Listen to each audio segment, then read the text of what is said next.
Assalamu alaikum.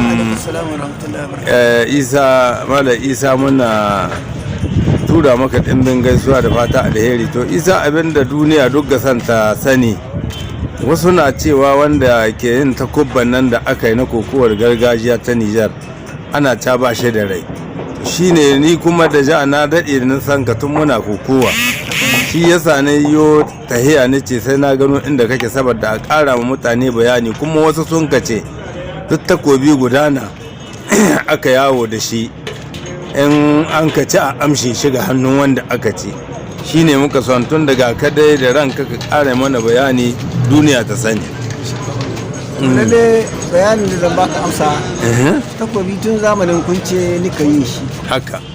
Tun zamanin kunce shi kuma abin da adili lokacin da an kai bude kokowa zamanin nan ina tsammanin su malam mari dauda su sun ka sayo takobi, an ka kawo to da an kai wannan kokowa ko tawana an kai takobi ga lokacin tawana to shikenan an ka kai shi. To daga wannan shekara ba a sake sayan takobi ba sai an kai kuma da kishi ne zai na suna da an kai kuma da kishi. To sheran kinmu wanda a sheran kinmu mai kulawa da kayan artisan ana ce mai Sadiku.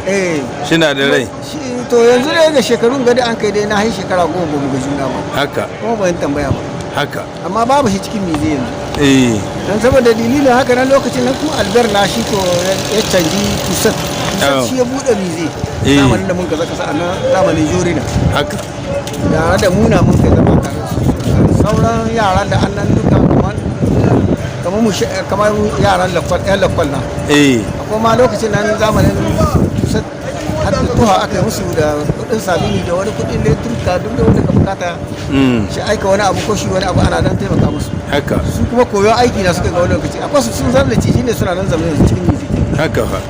To yanzu ga dana ina duk shekara ta Allah dai ni aka saba shekara ta Allah ana to farkonta na takobi na farko da dai kira na an kai an kace mai in yi takobi irin na gargajiya wanda muka saba yi masarakuna shikenan na yi shi da na kai aka diba shikenan sai ashe daga baya an sa wani maliyan shi kuma da ya yi shi sai ya yi mai ado wajen adon nan nashi gaskiya hidawa wajen ado amma da ya zama to shi kunce da ya diba sai ya ce yau ya takobi ya yi aminci ga aikin da aka rishi saboda shi ya ga iri ne gidansu na sarakuna haka fa. ta san lokacin nan kunce dan sarauta na